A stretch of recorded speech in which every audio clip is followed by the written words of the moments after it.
আমরা মন্দিরে কিভাবে এলাম, কিভাবে পুজো দিলাম, বাইরে খাওয়া দাওয়া করলাম, ভিতরে ভোগ প্রসাদ গ্রহণ করলাম বসে। দিয়ে গেছে দেখুন, প্রথমে দিয়ে গেছিলো পোলাও দেখিয়েছিলাম, তারপরে খিচুড়ি তরকারি, তারপরে এখন আবার চাটনি।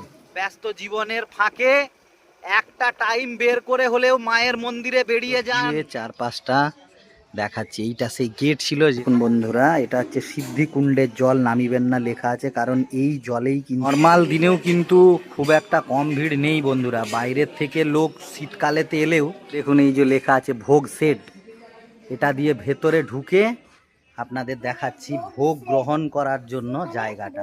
এই হচ্ছে কর্ণগড় মন্দিরের সেই ইতিহাস।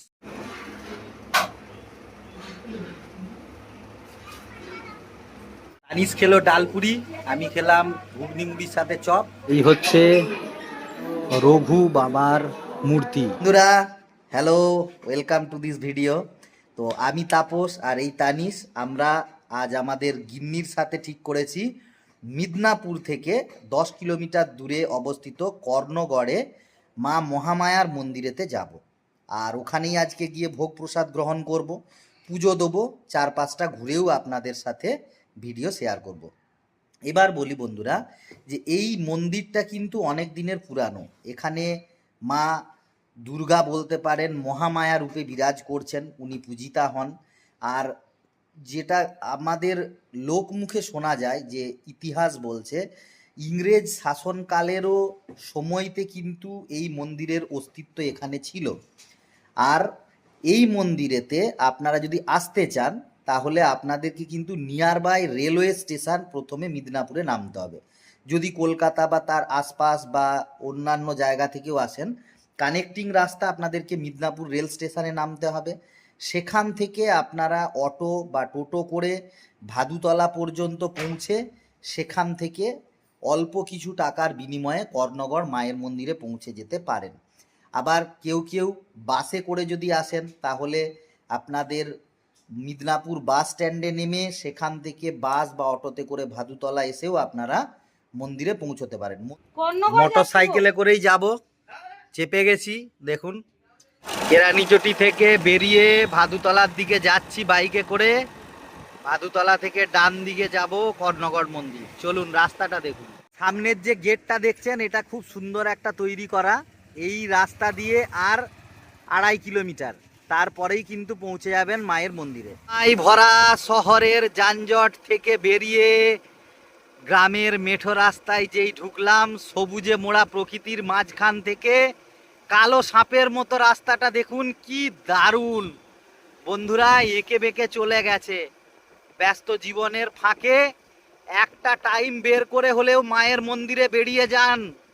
দারুণ পরিবেশ বন্ধুরা, দারুণ পরিবেশ। আহারে কি সুন্দর দৃশ্য। এই হচ্ছে মূল মন্দির বন্ধুরা। এখানেতে মন্দিরটার ঠিক বাম দিকে সারি সারি সব দোকান। এখান থেকে আপনারা যে যার মনের মতো সব কেনাকাটা করে মন্দিরের ভিতরে ঢুকে পুজো দিবেন। দেখুন এই দোকান থেকে আমাদের কেনাকাটা করছে পুজোর জন্য। আচ্ছা, এখান দিয়ে কি কি নিবে?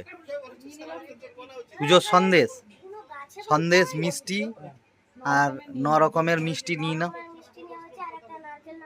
পুজোর ডালি, পুজোর ডালির মধ্যে চুনরি সব। বন্ধুরা দেখুন, এখানে সকাল 8টা থেকে দুপুর 2টো, বিকেল 4:30 থেকে 7টা। আর মেয়ে হইতে অক্টোবর পর্যন্ত সকাল 8:30 থেকে দুপুর 2টো, বিকেল 5টা থেকে রাত্রি 7:30 মন্দির খোলা থাকে। এখানে গাড়ির পুজো দিতে পারবেন আপনারা, শৌচালয় তো আছেই। আর এই দিক থেকে মন্দিরে কিন্তু ভিতরে ঢোকার জায়গা। আর এখানে সুন্দর মালাও বিক্রি হচ্ছে। এই সেই জায়গা, এখান থেকে কিন্তু কুপনটা সংগ্রহ করবেন। আর চেষ্টা করবেন 12টার মধ্যে আসার, না হলে কিন্তু ভোগ প্রসাদের কুপন পাওয়ার কোনো চান্স নেই। আর নাম্বার আমি দিয়ে দেবো, ফোন করবেন আপনারা, আগে থেকে নাম লিখিয়ে এসে কুপন সংগ্রহ করবেন।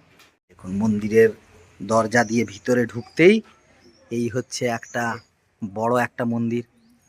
আর এই সাইডেতে আছে আরও অনেক মন্দির, একটা একটা করে সব দেখাই।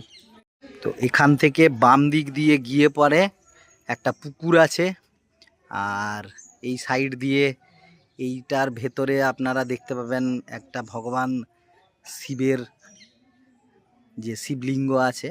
আর এখানে ডান দিক দিয়ে আমরা যাব মহামায়ার যে মন্দির, মূল মন্দির যেটাতে মা মহামায়া বিরাজ করছেন, পুজো হচ্ছে, এটা সেইখানে। আর এই সাইড দিয়ে যদি সোজা যান তাহলে এই দিকটাতে মায়ের যে ভোগ প্রসাদ গ্রহণ করার জায়গা, দেখুন কি সুন্দর জায়গাটা।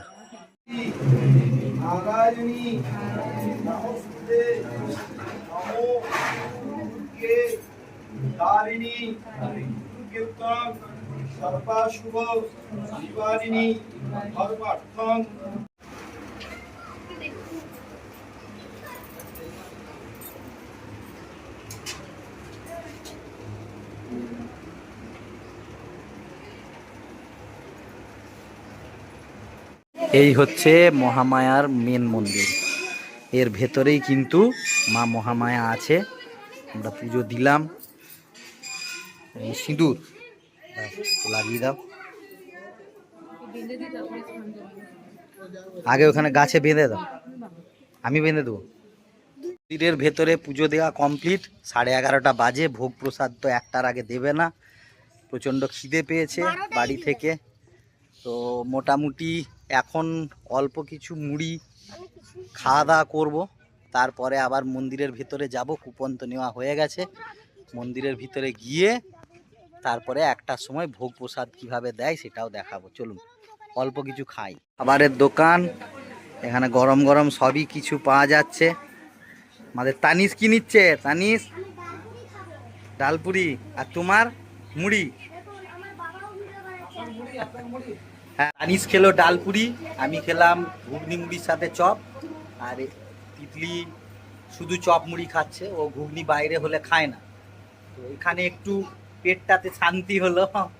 এবারে আরও ঘন্টাখানেক পর ভেতরে কিন্তু যে কুপনগুলো কেটেছিলাম সেই কুপনগুলো জমা নিয়ে আমাদেরকে আবার দুপুরের ভোগ প্রসাদ দিবে। মায়ের ভোগ অন্ন প্রসাদ কীরকম হয় আপনারা সেটা দেখুন, বেশ ভাল লাগছে। আমাদের তো ভালোই টাইম কাটছে, আপনারাও আসুন, ঘুরে দেখুন। মেন মন্দিরটার ভেতরে অনেকগুলোই মন্দির, আপনাদের প্রথমেই বলেছিলাম। এটা হচ্ছে তারই মধ্যে আরেকটা মন্দির, শ্রী শ্রী দণ্ডেশ্বর ও খড়গেশ্বর জিউ মন্দির। আসুন মন্দিরের ভেতরে ভগবান শিবের খুব সুন্দর একটা শিবলিঙ্গ আছে ভেতরটা। হচ্ছে মা যোগমায়ার মন্দিরের ভিতরেতে মা যোগমায়া বিরাজ করছেন, দেখুন। ঠান্ডা পানীয় জলের ব্যবস্থাও আছে, আপনারা যদি জল নাও নিয়ে আসেন কোনো অসুবিধে নেই, এখান থেকেই জল নিতে পারবেন। তো দিয়ে 4-5টা দেখাচ্ছি। এইটা সেই গেট ছিল যেটা দিয়ে আমরা ভিতরে ঢুকে এসেছিলাম। আর এর ডান দিকে এই দিকটাতে পুকুরটা আছে বলেছিলাম। চলুন আস্তে আস্তে যাওয়া যাক। আর ঠিক পুকুরটা যাওয়ার আগে এই যে দেখালাম দণ্ডেশ্বর খড়গেশ্বর জিউ মন্দির, তার পাশে এখানে আরেকটা মন্দির আছে, এটা হচ্ছে মহাবীরের মন্দির, বজরংবলীর মন্দির। আর এই সাইডটাতে আছে সেই পুকুরটা, এটা কিন্তু প্রতিষ্ঠা পুকুর।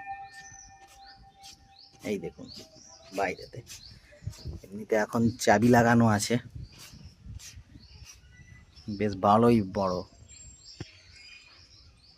এই হচ্ছে রঘু বাবার মূর্তি মন্দিরের ভেতরে, শ্রীং শ্রীং রঘুনাথয় নম।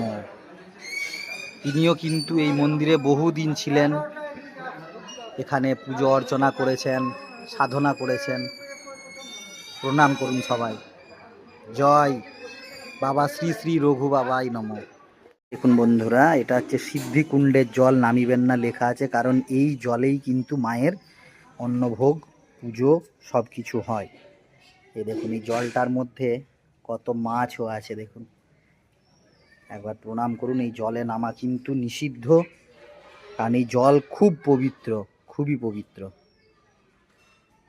আর ঠিক এই পুকুরটার কুণ্ডের যে জল, এর গা ঘেঁষে যেই যে ঘরটা, এই ঘরটার ভেতরেই কিন্তু মায়ের ভোগ প্রসাদ রান্না হয়। দেখুন এই যে লেখা আছে ভোগ সেট, এটা দিয়ে ভেতরে ঢুকে আপনাদের দেখাচ্ছি ভোগ গ্রহণ করার জন্য জায়গাটা। কি ঠান্ডা এখানটা, দেখুন দেওয়ালগুলো দেখুন কি মোটা মোটা, আর সেই ঠান্ডা। এখানে দুটো সাইড, এখান থেকে সোজা ভিতরে ঢুকে গেলে এই দুই দিকেতে এই যে বড় বড় জায়গা করা আছে, এগুলোতেই কিন্তু বসিয়ে মায়ের ভোগ প্রসাদ গ্রহণ করানো হয়। সাধারণ দিনেতে কম হলেও মেন পুজোর দিনগুলোতে, অনুষ্ঠানের দিনগুলোতে কিন্তু প্রচুর ভক্তের সমাগম ঘটে। আর এই এখানে হাত ধোয়ার জলের ব্যবস্থা, আর এখান থেকে বাইরে বেরিয়ে সমস্ত খাবারের পাতাগুলোকে ফেলা হয়।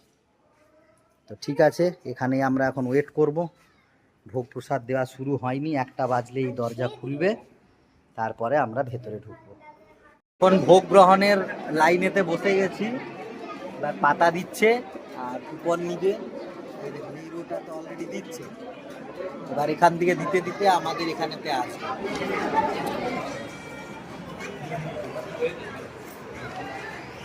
দ্বিতীয়বার আবার খিচুড়ি দিচ্ছে, তরকারিও আপনারা চাইলে নিতে পারেন। একজন তো গরমে পুরো ঘেমে গেছে খেতে খেতে। ও সব দিয়ে গেছে দেখুন, প্রথমে দিয়ে গেছিল পোলাও দেখিয়েছিলাম, তারপরে খিচুড়ি তরকারি, তারপরে এখন আবার চাটনি, পরে এখন আবার পায়েস। খাওয়া দাওয়ার পরে মন্দির থেকে বেরোবো, আর সেই বৃষ্টি, এখন আর কিছু করার নেই, মন্দিরেই কিব বসে আছি, বৃষ্টিটা বন্ধ হোক বলে তারপর বেরোবো।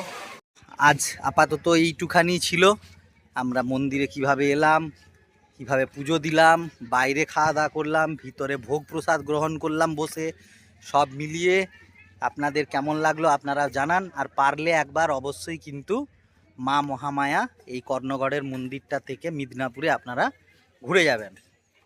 ধন্যবাদ, নমস্কার। ভিডিওটা ভালো লাগলে লাইক করবেন, চ্যানেল 3T3D ট্রাভেল উইথ যেটা আমাদের আছে সেটাকে সাবস্ক্রাইব করবেন। তো ধন্যবাদ।